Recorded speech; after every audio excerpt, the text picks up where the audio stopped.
Good evening, guys and gals. Jay here from Journeys by Jay. Check out the new background. Well, something in the background is new, and we got to thank the Little Landers for this. So cool. A very bizarre background, to say the least, for a travel channel. We're all kind of all over the place here, but that kind of says a lot about where this is. So check it out. Last time we talked, I was talking about how I had a lot of fixing to do on my channel thanks to a stupid copyright claim.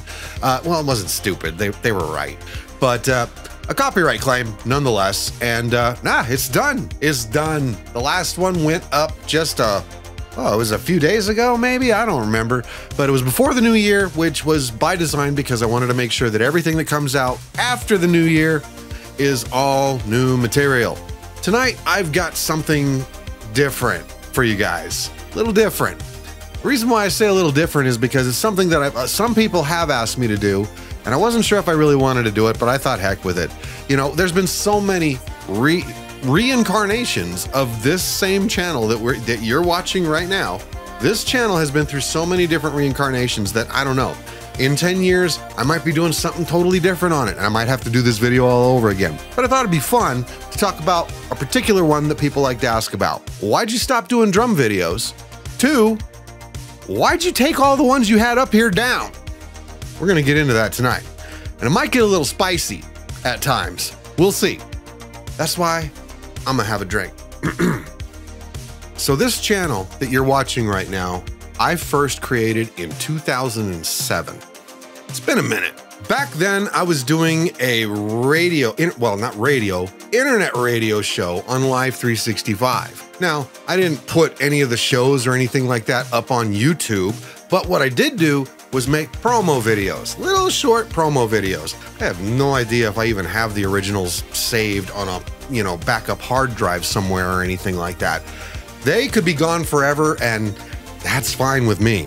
So in early 2010, I got this wild hair up my butt to go ahead and throw up a video camera and just record me playing the drums. I recorded 4 songs that way, and they were terrible, but I was just like, man, this is cool, man. How do I show my friends? Oh, I've got a YouTube channel. And of course, they went and watched it, and they were like, yeah, whatever, Jay. But they were there, and there they stayed because I just left them there. And I walked away, 2 years, in fact. 2 years. I came back. I don't even remember why. I was like, I want to go check my YouTube channel. There's like 300 something subscribers there. What? At least 300 people that I don't know want to see this? Okay, well, let's try making more. And that's where it went from there for more than another decade. Now, the important thing to note about all of that is that I had no delusions. I knew that I cannot make any money doing drum covers on YouTube. It was all for the love and the fun of it. And there were some things back in the day that really made it really freaking fun, just fun. Number one was the people I met.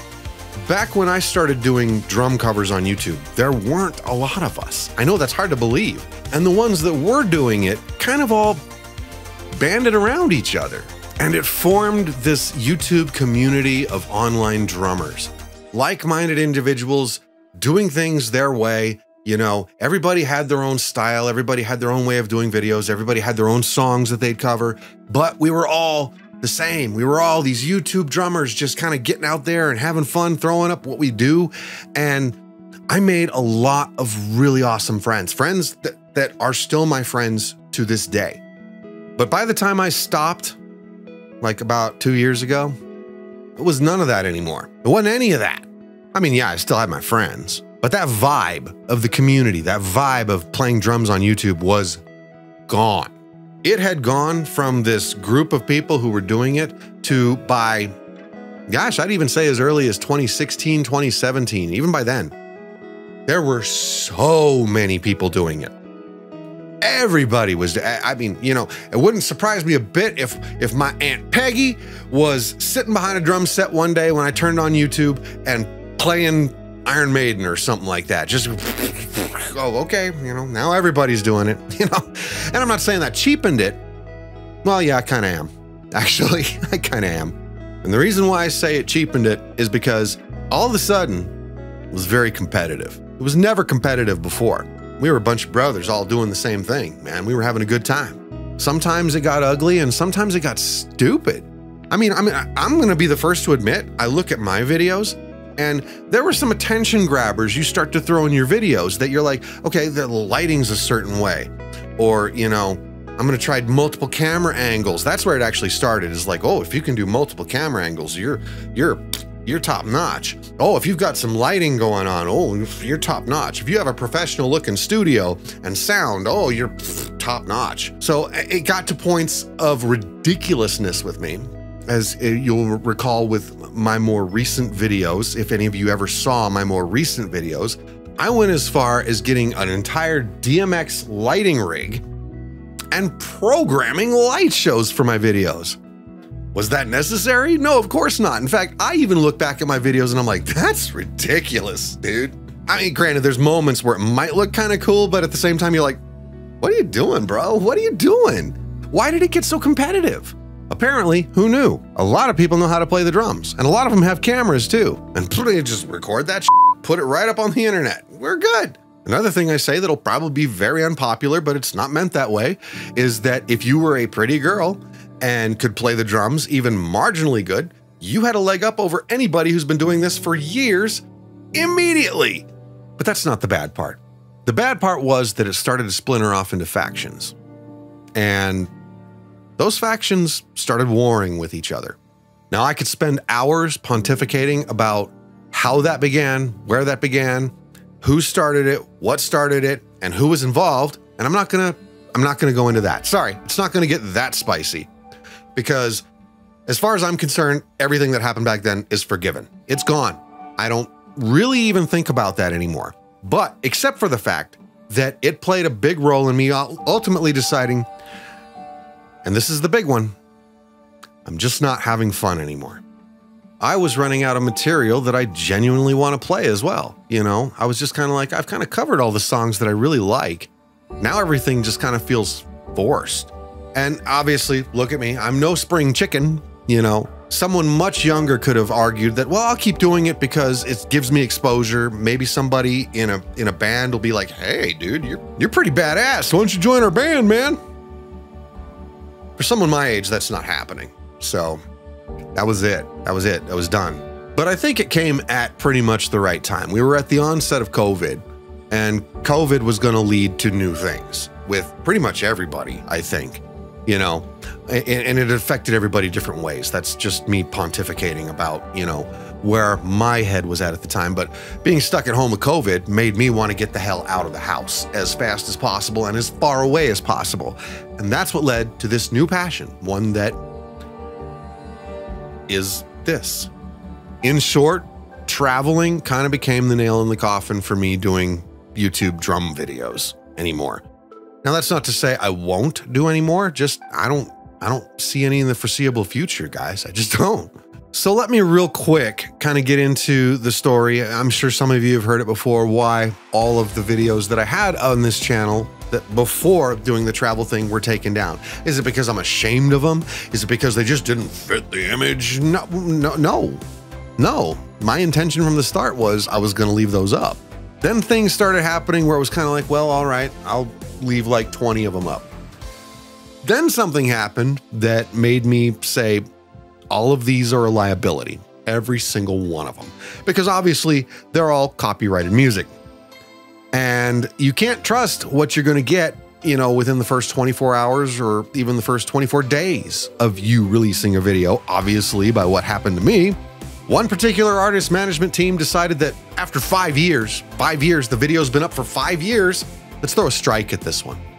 Now, any of you know how drum covers on YouTube work. They monetize the video. The copyright holders monetize the video. They put the commercials in front of those YouTube videos, not me. They had happily collected the money for that video, Bryan Adams, for 5 freaking years, and then just suddenly decided, nope, give it a strike. Not even a takedown. Not even a takedown. There was no warning. That video had been up for 5 years, up consistently, 5 years. No takedown, no blocks, nothing, just strike. And that made me say, whoa, you know, it only takes 3 of those and your whole channel's gone, whole thing. And now I'm doing something different on my channel. So I guess this stuff can't be here anymore. Now, over the last year or so, I have started to re-upload some of my old videos on my other channel. Cautiously. The only ones that I am releasing up there are the ones that I feel fairly confident that they're not going to get a strike. Of course, they're going to get monetized by them, you know, and that's fine. That's fine. That was never a disagreement with me. Even way back in the day, I was like, hey, yeah, you're right. This is copyrighted stuff. I'm putting it up there. You want to make the money from it? Go right ahead. So I am cautiously re-releasing some of my older videos on the other channel. I can't say how many of them will actually end up there or if I'll even continue doing that. But if anything new comes out, that's where I'll put it, is on the other one. Anyway, the bottom line is that they were all a liability, every single one of them. I left one up. One. And the reason I left that one up is because, I don't know, I guess out of all of them, that's the one that I feel like was my most creative contribution, because the song that I played in that video doesn't have drums. I added drums to it. So I was like, we'll keep one. We'll keep one. Just in case somebody out there thinks that I'm full of crap that I ever had all these videos on my channel in the first place. But this new passion takes a lot more time, energy, and creativity than doing drum covers. And it was more fulfilling to me for that reason alone. If you watch the first two, I guess it would be 2 episodes, my trip to Oklahoma, where it was the first time me ever doing any kind of travel video, it's pretty terrible. I didn't know what I was doing. It was kind of an experiment. I just wanted to see if I liked doing it. And the answer is obviously yes, I liked doing it. I didn't like the product I got. I mean, maybe at the time I thought it was okay. Now I look at it and cringe, but I guess that's what, growth? Now, obviously, yes. Do I hope for success on this channel? Of course. Is it absolutely necessary for this to be fulfilling, though? The resounding answer to that is a no. The reason why is because this is the first time I'm doing something where I'm building a legacy. This is something that is going to stand the test of time, whether it finds success or not. And what I mean by that is, hey, I may not get, 100,000 subscribers. I may not be able to make my living doing this, entertaining people. But worst case scenario is that I have created some of the best quality vacation videos of me, my wife, and some of my kids, so that my grandchildren, my great-grandchildren, can watch these someday and say, they can have a laugh, they can have a drink and say, oh my God, look at grandma and grandpa back in 2022. Weren't they silly? Weren't they dumb? Now these memories will be left behind for anyone in my family that wants to see them. And even if YouTube goes away, they're all stored on hard drives, man. And thanks to my efforts over the last month, now they're all copyright free. Now, there's one last thing I kind of want to touch on too, and this is for all you guys who have been watching the travel videos. You don't see much of my wife, do you? We jokingly, from the beginning, called her off-camera Felicia. That was out of respect for her. It wasn't like me trying to keep her out of it and shoving her out of the whole thing. That was her just being camera shy. But you know what? I heard a story just a couple days ago, and I don't remember where I saw it, if it was in some podcast or a meme or what, I don't know. But it basically was this old lady going through her photo album, and she saw that she had all these beautiful pictures of the Grand Canyon, just tons of beautiful pictures of the Grand Canyon, but not one of her and her husband at the Grand Canyon, who her husband had passed away years before. And she was saddened by that. That made me sad, damn it. Made me sad, made me start thinking, like, wait a second, she's right. It's great to take some pictures of the Grand Canyon, but what really makes it special is the people who are there sharing those views with you. So, what I want to do and will do, and I've already had this discussion with off-camera Felicia, who is about to become just Felicia, is that she's going to be in more of it. Not going to force her to talk or anything like that, but she's going to be in it more. Just because when my grandkids and my great-grandkids are watching these videos someday in the distant future, they're going to see grandpa and grandma doing these things together and having a good time, and hopefully inspiring them to go, hey, grandma and grandpa went here. Let's go check that out. Anyways, guys, that's kind of the story. Well, looking at the timer, I have been ranting for 26 minutes now.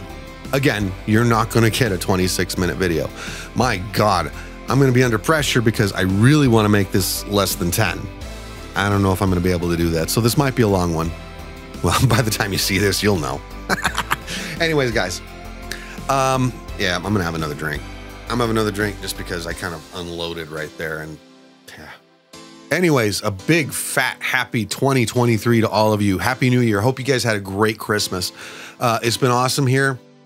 We are already making our plans for our next season, even though I haven't finished the last season.